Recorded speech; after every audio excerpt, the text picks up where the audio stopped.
ایک صحت مند، خوش شکل اور خوش لباس جوان آدمی تھا۔ مجھے دیکھتے ہی اس کا رنگ پیلا پڑ گیا۔ تم پری کے بھائی ہو؟ پری کا نام اس کی زبان سے سن کر میرا خون ابلنے لگا اور جنون کی آندھی میرے عقل و ہوش کو لے اڑی۔ میں نے چیخ کے کہا، ہاں میں تیری موت ہوں، بہت دن جی لیا تو۔ وہ گڑ گڑانے لگا، دیکھو میری بات سنو، پھر جو تمہارا جی چاہے وہ کرنا۔ میں نے اس پر اندھا دھند فائر کیے۔ یہ عدالت نہیں ہے جہاں تیری بات سنی جائے گی۔ اپنا اثر و رسوخ استعمال کر سکتا ہے تو موت کے فرشتے کو روک لے۔ وہ میرے سامنے ہی ٹھنڈا ہو گیا۔ اگر میری جگہ تم ہوتے تو تمہاری عقل بھی کام نہیں کرتی۔ تھانے دار نے جس بااثر سیاسی شخصیت کا حوالہ دیا تھا اس کے 2 بیٹے تھے۔ میں دونوں کے نام جانتا تھا لیکن دیکھا میں نے کسی کو نہیں تھا۔ کوئی سوال کیے بغیر اور ثبوت مانگے بغیر میں نے جان لیا کہ نادر شاہ نے اصل مجرم کو میرے حوالے کر دیا ہے۔ میرے انتقام کی آگ سرد پڑ گئی اور میں اپنی بہن کی موت کے بعد پہلی بار سکون کی نیند سویا۔ اس کے قاتل کو جہنم رسید کر کے میں سیدھا قبرستان گیا اور پری کی قبر پر بیٹھ کر بہت رویا۔ جب آنسو ختم ہو گئے تو گھر آ کر سو گیا۔ اگلے دن ہی نادر شاہ نے مجھے پھر سے طلب کر لیا اور مجھ سے پوچھا، ہو گیا تمہارا کام؟ میں نے کہا، اب میں مطمئن ہوں پری کے قاتل پری نے خودکشی کی تھی۔ نادر شاہ بولا، ہاں اس کی موت کا ذمہ دار یہ شخص تھا، اسی لیے تم اسے قاتل کہہ سکتے ہو۔ تم نے اسے مار دیا اور تمہارا کام ہو گیا۔ اب تمہیں میرا کام کرنا ہے۔ اس نے مجھے بتا دیا کہ کس کی جان لے کر مجھے اس کے احسان کا بدلہ اتارنا ہے۔ یہ تو مجھے بعد میں معلوم ہوا کہ اس نے مجھ پر کوئی احسان نہیں کیا تھا، اس نے مجھے قریب کر لیا تھا۔ جب میں نے اس کا کام کر دیا تو مجھے معلوم ہوا کہ جس کو میں مارنا چاہتا تھا وہ تو زندہ ہے اور اس کا ہر ٹھکانہ اس کے لیے ایک قلعہ تھا۔ لاہور، کراچی، اسلام آباد، مری کے علاوہ دنیا کے ہر بڑے شہر میں اس کا محل نما گھر ہے اور ہر محل ایک قلعہ ہے۔ جو قتل میں نے پہلے کیا تھا اس کی پوری ویڈیو ریکارڈنگ نادر شاہ کے پاس تھی۔ جو قتل میں نے اس کے احسان کا قرض چکانے کے لیے کیا اس کی بھی پوری فلم بندی ہو رہی تھی۔ ہر قتل کے گواہ اس کے پاس پہلے سے موجود تھے۔ میری نادر شاہ سے پھر ملاقات ہوئی تو میں نے کہا، شاہ جی وہ سور کا بچہ تو زندہ سلامت پھر رہا ہے جسے میں نے قتل کرنا تھا۔ آپ نے میرے ہاتھوں کس کو مروا دیا؟ تم نے اس کو مارا جو تمہاری بہن کی موت کا ذمہ دار تھا۔ اسی نے پروین کو اسٹوڈیو کے باہر سے اٹھا کر اپنی گاڑی میں ڈالا تھا۔ بہت لوگ تھے یہ دیکھنے والے۔ میں نے کہا، مگر شاہ جی اصل مجرم تو اس بڑے آدمی کا بڑا بیٹا تھا۔ یہ تم کیسے کہہ سکتے ہو؟ کیا کسی نے یہ دیکھا کہ پری کو اس کے پاس پہنچایا گیا تھا؟ اسی نے تمہیں بتایا کہ پری کو اسی نے۔ میں چلایا، شاہ جی ساری دنیا جانتی ہے وہ کس کماش کا آدمی ہے۔ ساری دنیا جانتی ہے کہ میرے ہاتھوں مارے جانے والا اس کے حکم کا غلام تھا۔ کیا حکم کے غلام فرشتے ہوتے ہیں؟ وہ پری کو نہ اٹھاتا تو کچھ نہ ہوتا۔ میری اطلاع کے مطابق وہ پری کو اپنے ساتھ لے گیا تھا، اسے اپنے گھر میں رکھا تھا اور میری اطلاع غلط نہیں ہو سکتی، اصل مجرم وہی تھا۔ نادر شاہ کے سامنے میں بے بس تھا۔ میں اسے جھوٹا نہیں کہہ سکتا تھا، یہ نہیں کہہ سکتا تھا کہ میرے ساتھ دھوکا ہوا۔ اس نے میرے ہاتھوں اس کا خون کرا دیا جو جرم معاون تھا، شریک تھا لیکن اصل مجرم نہیں تھا۔ اس نے حکم کی تعمیل کرنے والے کو مروا دیا، اس خونی درندے کو چھوڑ دیا۔ حقیقت تو یہی ہے کہ نادر شاہ بھی اس کا کچھ بگاڑ نہیں سکتا تھا۔ حکم کے غلام ہر جگہ قربانی کے بکرے بنائے جاتے ہیں، لیکن اس کے بعد رفتہ رفتہ مجھ پر سب کچھ واضح ہوتا چلا گیا۔ خواہش انتقام میری کمزوری بن گئی تھی اور اس نے اسی سے فائدہ اٹھایا۔ پھر میں بلیک میل ہوا اور وہ سب کرتا گیا جو نادر شاہ نے کہا۔ خاموشی کا ایک وقفہ آیا، جس کے بعد نازی نے گھڑی دیکھی۔ میرا خیال ہے اب سونے کی فکر کرنی چاہیے۔ اس کے جانے سے پہلے میں نے کہا، نازی ایک سچ اور بول سکتے ہو؟ وہ رک گیا۔ ہاں ہر سچ بتا سکتا ہوں جو میں جانتا ہوں۔ کیا وہ دوسرا قتل جو تم نے پہلے قتل کی قیمت چکانے کے لیے کیا تھا میرے بھائی کا تھا؟ وہ اپنی جگہ منجمد ہو گیا۔ اس کی آنکھیں خلا میں ٹھہر گئیں اور اس کی صورت پر اعتراف جرم کی تحریر یوں بھر آئی کہ میں ہی نہیں نورین بھی اسے صاف پڑھ سکتی تھی۔ خاموشی کے ایک طویل وقفے کے بعد اس نے کہا، دیکھو اس وقت نہ میری تم سے کوئی دشمنی تھی نہ شناسائی، میں بھی حکم کا غلام تھا۔ یعنی تم اعتراف کر رہے ہو کہ اسے تم نہیں مارا تھا۔ تم چاہو تو مجھے قتل کر کے اس کے خون کا بدلہ لے سکتے ہو جیسے میں نے پری کے خون کا لیا۔ لیکن یہ بات میں نے دیر میں سمجھی کہ قتل کون کرتا ہے، ریوالور یا وہ ہاتھ جس میں ریوالور دیا جاتا ہے، یا ریوالور دینے والا؟ مہذب مغربی دنیا میں ایک بات کہی جاتی ہے کہ قتل اسلحہ نہیں کرتا، لوگ کرتے ہیں۔ میں نے کہا، اس کے باوجود سزائے موت گولی چلانے والے کو ہی دی جاتی ہے، وہاں بھی۔ اس وقت نورین نے اپنی مداخلت ضروری سمجھی۔ جب ہم اس بات کو ختم کر چکے ہیں تو دوبارہ کیوں کر رہے ہیں؟ میں نے تلخی سے کہا، فکر مت کرو، تمہارا بھائی اب محفوظ ہے۔ نازی خاموشی سے باہر چلا گیا۔ مجھے تو سخت تھکن ہے اور نیند آ رہی ہے، نورین نے کہا اور بستر پر لیٹ گئی۔ یہ لائٹ مت بجھانا۔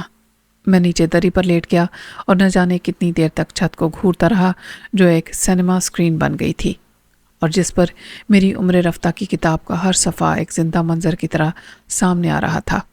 میں اور میرا بھائی جو اسی طرح چھوٹے سے بڑے ہوئے تھے جیسے پری اور نازی۔ نازی کے اور میرے جذبات کی شدت میں فرق نہیں تھا، اس نے اپنا بدلہ لے لیا تھا۔ میں نادر شاہ کے اس خیال سے متفق تھا کہ اصل مجرم وہی تھا جو نازی کے ہاتھوں مارا گیا۔ اسی اصول پر اصل مجرم تو نازی ہی ثابت ہوتا تھا۔ نہ جانے کب خیالوں کے پورا سیب جنگل میں بھٹکتے بھٹکتے نیند نے مجھے آ لیا۔ میرا جسم اس سے زیادہ ٹینشن اور تھکن برداشت نہیں کر سکتا تھا، اس لیے دماغ نے نیند کی پناہ لی۔ صبح نہ جانے کس وقت میری آنکھ کھلی، کمرے میں اندھیرا تھا، بلب روشن تھا مگر بند دروازے کی جھری سے دن کا اجالا چمک رہا تھا۔ ایک سوراخ سے گزر کر آنے والی دھوپ فرش پر ننھا سا سفید دائرہ بنا رہی تھی۔ خاور، اٹھو، دیکھو دروازہ باہر سے بند کیوں ہے؟ نورین کی آواز میں گھبراہٹ تھی۔ میں نے اٹھ کر دروازے کو کھولنا چاہا، وہ واقعی باہر سے بند تھا۔ میں نے چلا کے نازی کو آواز دی مگر میری ہر پکار کا جواب سناٹے نے دیا۔ دروازہ باہر سے مقفل ہے، میں نے کہا۔ ہم بے یقینی کے ساتھ نیم روشن کمرے میں بیٹھ کر انتظار کرنے لگے۔ خوف اور گھبراہٹ سے نورین کا رنگ اڑ گیا تھا۔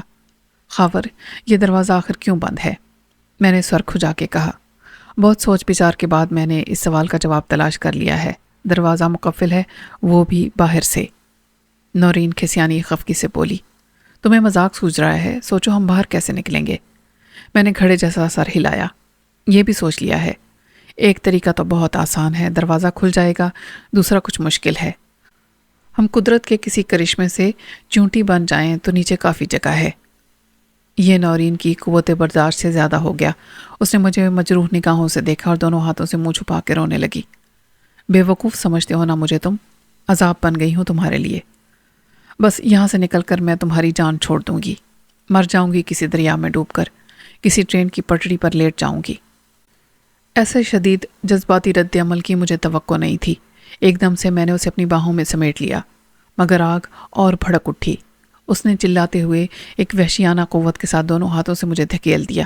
چھوڑ دو مجھے، مت کرو یہ ڈرامہ کہ تمہیں میرا بہت خیال ہے، بڑی فکر ہے میری، وہ چلائی۔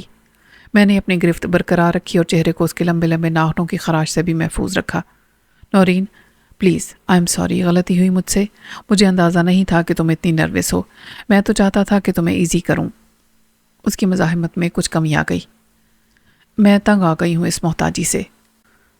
میرے جیسی لڑکی کو زندہ رہنے کی کوئی ضرورت نہیں ہے، جس کے چہرے پر صرف رسوائی کی کالک ہے، جس پر قتل کا الزام ہے، جس کا دنیا میں کوئی نہیں۔ پھوٹ پھوٹ کر وہ رونے لگی۔ میں نے اس کے سر کو اپنے شانے پر رکھ لیا۔ میں ہوں نا نورین، اس نے سسکیاں لیتے ہوئے کہا۔ سب میری تسلی کے لیے کہتے ہو، جھوٹ سے بہلاتے ہو مجھے۔ صورتحال میرے قابو میں آ رہی تھی، میرا اعتبار کرو نورین، تمہاری قسم میں جو کرتا ہوں دل سے کرتا ہوں، کرنا چاہتا ہوں۔ ایسا نہ ہوتا تو میں یہاں ہوتا تمہارے ساتھ، کب کا چلا گیا ہوتا، کون تھا مجھے روکنے والا؟ لیکن جا نہیں سکا، تم نے مجھے روک لیا۔ اس نے آنسوؤں سے بھیگی پلکیں اٹھا کر مجھے دیکھا۔ سچ کہتے ہو، تم مجھے چھوڑ کے نہیں جاؤ گے؟ کیا میری آنکھوں میں تمہیں جھوٹ نظر آتا ہے؟ میں نے اس کی آنکھوں میں جھانک کے کہا۔ یہ کون کہتا ہے کہ تمہارے چہرے پر کالک ہے؟ یہ کالک ہے تو پھر چاند کے چہرے پر بھی ہوگی، سورج کی چمک پہ بھی ہوگی۔ میرے لیے تم اتنی ہی معصوم ہو جتنی تمہاری یہ آنکھیں، تمہاری آنکھوں میں یہ شبنم کے موتی۔ میں شاعر کہاں تھا؟ ہاں، مگر میرے مزاج میں شاعری تھی۔ میرے الفاظ کام کر گئے اور اس کے چہرے پر حیا کی لالی غالب آ گئی۔ وہ ہنستی۔ چلو اب میں وہ جواب عرض کرتا ہوں جو آپ کو پسند آئے گا، میں نے آستینے چڑھا کے کہا۔ یہ دروازہ کیا چیز ہے؟ میں تمہیں ان دیواروں سے گزار کے لے جا سکتا ہوں، ایسے کہ تمہیں خراش بھی نہ آئے، میرے سر کا ناریل بے شک ٹوٹ جائے۔ وہ ہنس پڑی۔ ٹارزن، باہر کوئی آیا ہے شاید۔ میں نے کہا، وہی نازی ہوگا، تم خام خواہ ہول رہی تھیں، وہ گیا ہوگا ناشتہ لینے، دیر ہو گئی۔ اسی وقت باہر لگے تالے میں چابی گھمائی گئی، دروازہ کھلا اور میں نے اپنے مقابل 2 افراد کو دیکھا جن کے چہرے نقاب یا ڈھاٹے میں نظر نہیں آتے تھے۔ ان دونوں نے ملیشیا کے گرے رنگ کے شلوار قمیض اور پشاوری چپل پہنے ہوئے تھے۔ دونوں میں سے ایک کا قد کم تھا مگر گھٹے ہوئے جسم کا مالک تھا، دوسرا قد میں میرا ہمسر تھا لیکن ہلکے بدن کا مالک تھا۔ اس کی اصل طاقت سیاہ رنگ کے بدوزہ دیسی ریوالور میں تھی جس کا توپ کے دہانے جیسا منہ میری طرف تھا۔ ان دونوں کی آنکھوں میں ایک جیسی صفاقی تھی۔ نورین نے بلا ارادہ چیخ ماری اور میرے پیچھے آ کر میرے بازو سے چمٹ گئی۔ خود میں ایک غیر ارادی عمل کے طور پر کھڑا ہو گیا۔ یہ پوچھنا غیر ضروری یا لا حاصل تھا کہ تم کون ہو اور کیا چاہتے ہو، مگر میں یہ بھی نہیں کہہ سکتا تھا کہ خوش آمدید، مزاج بخیر۔ باکسر جو خالی ہاتھ تھا میرے سوال پر ہنس پڑا۔ فرض کر لے میں فرید الدین ہوں۔ ریوالور والے نے فلمی انداز میں اسلحہ لہرایا۔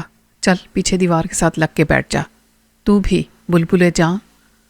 شک و شبے کی کوئی بات نہیں رہی تھی۔ یہ نادر شاہ کی پولیس تھی جسے یہاں نازی کی نشاندہی پر بھیجا گیا تھا۔ وہ چالاک آدمی میری توقع سے کہیں بہتر ایکٹر ثابت ہوا تھا۔ اس نے جو کیا کامل اعتماد اور سکون کے ساتھ کیا تھا۔ اسے کوئی جلدی نہیں تھی۔ وہ ہمارے ساتھ رہا، ہماری ہمدردی حاصل کرنے کے لیے اپنی مجبوری کی ایک دکھ بھری داستان سنائی اور ہماری آنکھوں پر بھروسے کی ایسی پٹی باندھی کہ ہم اس کے پیچھے پیچھے چلتے ہوئے اس جگہ تک آ گئے جو چوہے دان تھا۔ ہم چوہوں کی طرح پکڑ لیے گئے تھے۔ دیوار کے ساتھ پیٹھ لگا کر میں نے ٹانگیں سامنے پھیلا دیں اور نورین سے کہا، ایک بھائی نے اپنی بہن کی رخصتی کا کتنا شاندار انتظام کیا ہے مس نورین۔ اس نے مجروح نظر سے مجھے دیکھا لیکن زبان سے کچھ نہیں کہا۔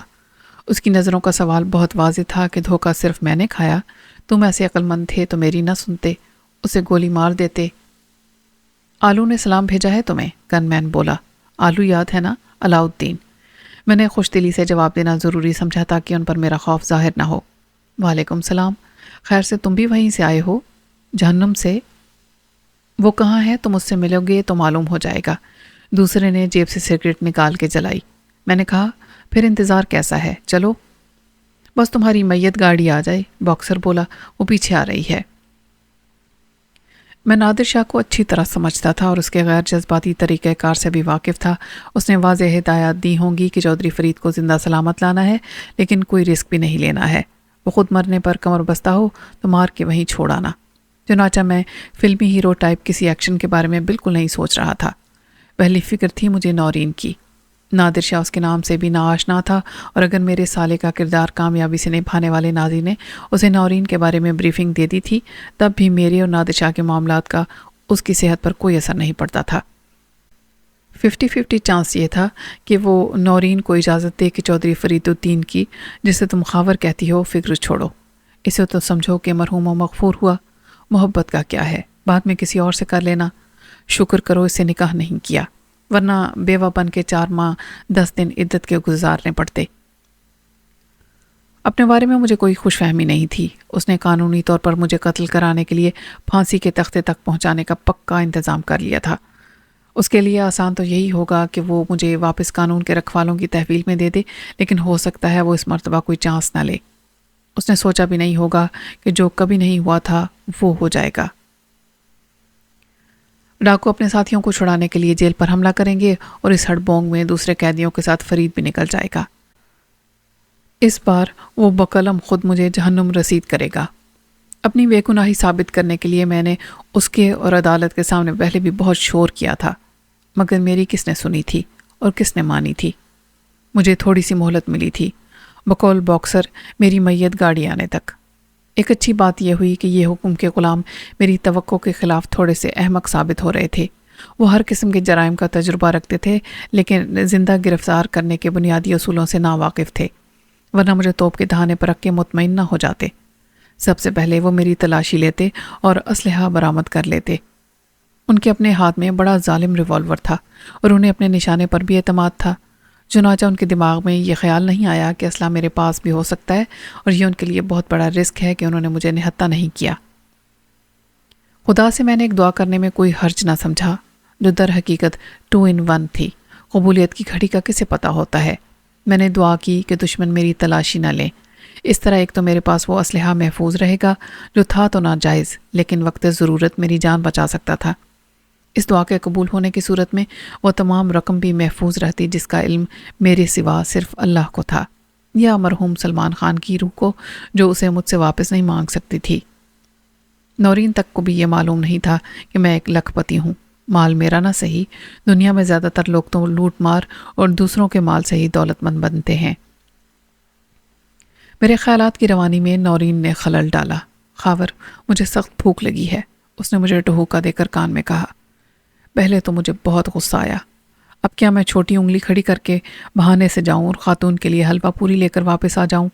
پھر مجھے خیال آیا کہ آخر وہ اپنا مسئلہ کس کو بتا سکتی ہے، اور پھر یہ تو کسی حد تک میرا مسئلہ بھی تھا۔ نیند کے بارے میں سنا تھا کہ سولی پر بھی آ جاتی ہے۔ یہ نیا تجربہ تھا کہ بھوک اس وقت بھی لگ جاتی ہے جب موت سامنے نظر آ رہی ہو۔ ان 2 متوقع قاتلوں سے چھٹکارا پانے کا کوئی فوری پلان میرے ذہن میں نہیں تھا، چنانچہ میں نے پرسکون رہ کے نورین کو بھی پرسکون رکھنا بہتر سمجھا۔ باکسر نے خود ہی مجھ سے سوال کر دیا، کیا کہہ رہی ہے تیری ہمشیرہ؟ میں نے رشتے کو نظر انداز کر دیا۔ ہم نے کل سے کچھ نہیں کھایا، یہ نہ ہو تمہاری میت گاڑی۔ گن مین نے خفگی سے کہا۔ اچھا بھائی، ہماری میت گاڑی، اس کے آنے سے پہلے ہم فوت نہ ہو جائیں۔ یہ گن مین ہماری حفاظت کے لیے کافی ہے، تم ذرا باہر سے کچھ لاؤ ناشتے کے لیے، حلوہ پوری اچھی ملتی ہے، اللہ تمہیں اس نیکی کا اجر دے گا۔ پیسے میں دوں گی بھائی، نورین نے بڑی مسکینی سے کہا اور اپنا بیگ اٹھا لیا، کیونکہ باکسر کے چہرے پر کچھ رضامندی کے آثار نظر آئے تھے۔ خبردار، بیگ ادھر دے مجھے۔ باکسر چوکنا ہو گیا۔ ریوالور نکالنا چاہتی ہے اس میں سے؟ نورین نے بیگ اس کی طرف پھینک دیا۔ دیکھ لو کیا ہے اس میں، زیور ہے میرا اور پیسے ہیں۔ میرا خیال تھا کہ نورین نے بہترین زنانہ حماقت کا مظاہرہ کیا ہے۔ باکسر جیسا پیشہ ور مجرم کیا شرافت سے صرف 50 کا نوٹ لے جائے گا اور بیگ نورین کو واپس کر دے گا؟ میرا اندازہ تھا کہ وہ زیورات بھی لاکھوں کے ضرور ہوں گے، مگر باکسر نے بیگ میں جھانکنے کے بعد تمام چیزوں کو الٹ پلٹ کے دیکھا اور سچ مچ 50 روپے نکال کے بیگ واپس نورین کی طرف پھینک دیا۔ مجھے بڑی خفت ہوئی۔ اچھا ہوا کہ میں نے اپنی رائے کا اظہار نورین پر نہیں کیا تھا۔ دراصل ہم خود بھی رات بھر چلتے رہے، رکے بغیر، ہم نے بھی کچھ نہیں کھایا۔ باکسر بولا، میں کچھ لاتا ہوں باہر سے، مگر اس بات کا خیال رکھنا، یہ جو گن لیے بیٹھا ہے یہ کام کرنے کے بعد سوچتا ہے، ذرا شک ہوا تو گولی پہلے مارے گا، سوال بعد میں کرے گا۔ باکسر کے جانے کے بعد گن مین نے ناراضگی ظاہر کی۔ سالہ خود کو بڑا عقل مند سمجھتا ہے۔ دوسری گاڑی اس کی بے وقوفی کی وجہ سے خراب ہوئی، تیل پانی دیکھا نہیں، لے کے چل پڑا۔ میں نے بڑی فکر مندی ظاہر کی۔ اس کا تو انجن بیٹھ گیا ہوگا۔ اس کا اعتراف باکسر نے اس وقت کیا جب ہم ڈٹ کے حلوہ پوری کھانے کے بعد لسی بھی نوش فرما چکے تھے۔ انہوں نے اجازت نہیں دی تھی کہ نورین کچن میں جا کے چائے بنا لے۔ بس اب چلنے کی تیاری کرو، میں نے مایوسی سے کہا۔ ہم تو میت گاڑی میں آرام سے جانے کی سوچ رہے تھے۔ میں نے پتہ کیا ہے، اس کے انجن کا کام ہے، ہم ایک ہی گاڑی میں جائیں گے۔ اور ہمارا سامان؟ 2 سوٹ کیس، نورین نے کہا۔ بھاڑ میں گیا تمہارا سامان، گن مین نے خفگی سے کہا۔ وہ بھی رکھ لیں گے ڈکی میں، باکسر نے نورین کو تسلی دی۔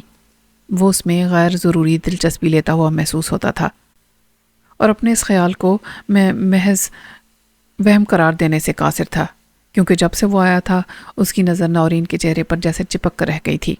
برا مجھے یوں بھی لگ رہا تھا کہ بس اپنے سوا کسی اور کا نورین پر فریفتہ ہونا میں برداشت نہیں کر سکتا تھا۔ ظاہر ہے یہ ناممکن تھا۔ باکسر کی جگہ میں ہوتا تو اسے کیسے نہ دیکھتا۔ اسے میں روکتا تو میری احمقانہ حرکت ہوتی۔ وہ پوچھتا کہ بھائی تم کون؟ کیا یہ تمہاری گھر والی ہے؟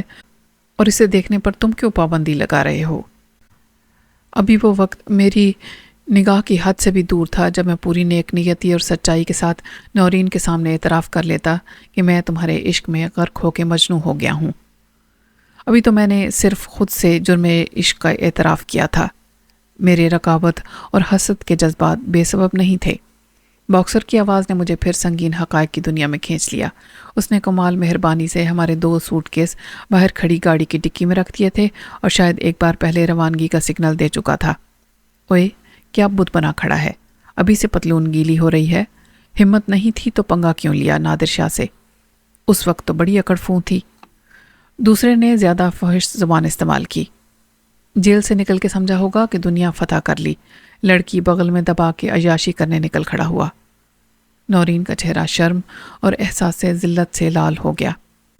ایک لمحے کو مجھے بھی یوں لگا کہ جیسے میرے دماغ کا فیوز اڑ گیا ہو، لیکن اللہ نے مجھے ضبط کی توفیق دی، ورنہ شاید میں غصے میں اندھا ہو کر ایک دم جیب سے ریوالور نکالتا اور ان دونوں کتوں کو شوٹ کر لیتا اور بعد میں خود مارا جاتا۔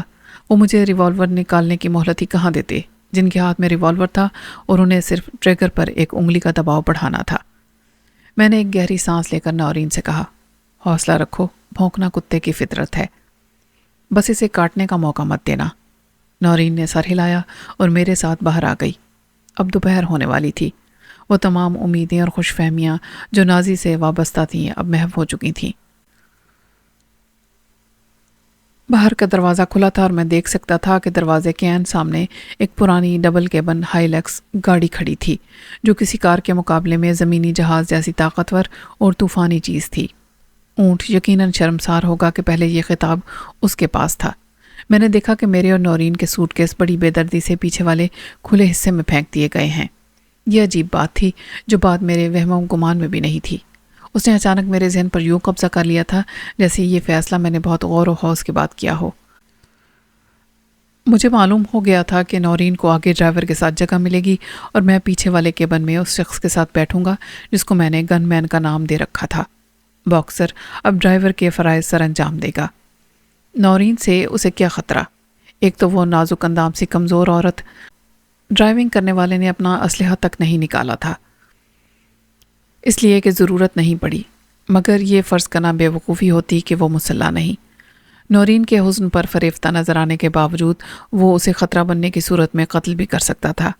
ایسے لوگ دل نہیں رکھتے جس میں صنف نازک کے لیے لطیف جذبات کا گزر ہو، وہ صرف حیوانی ہوس رکھنے والے مرد ہوتے ہیں۔ ایک خیال اس سے بھی زیادہ پریشان کن تھا کہ میرے ساتھ پیچھے بیٹھنے والے کو میری تلاشی لینے کا خیال آ گیا تو میں کیا کروں گا۔ یہ ان کی بہت بڑی بھول تھی کہ انہیں ابھی تک اس کا خیال نہیں آیا تھا۔ اب اس نے مجھے غیر مسلح کرنے کا ارادہ ظاہر کیا تو میں ایسی فرمانبرداری کا مظاہرہ نہیں کروں گا جیسے اب تک کرتا رہا تھا۔ میں نے طے کیا تھا کہ خاموشی سے زندگی اس کے حوالے کر دینے سے یہ جوا کھیلنا بہتر تھا۔ اس کو دبوچنے اور آواز نکالنے کا موقع دیے بغیر اس کا ریوالور چھیننے میں 5 سیکنڈ لگ جائیں گے، مگر یہی ہار جیت کا فیصلہ کرنے کی مہلت ہوگی۔ اگر میں اپنے مقصد میں کامیاب ہو گیا تو گویا بازی جیت لوں گا۔ اس کے بعد میرا مقابلہ صرف ایک سے رہ جائے گا۔ اسے موقع ہی کہاں ملے گا کہ اپنا اسلحہ نکالے۔ اگر تقدیر نے ساتھ نہ دیا تو کوئی بات نہیں، جواری ہارتے بھی ہیں۔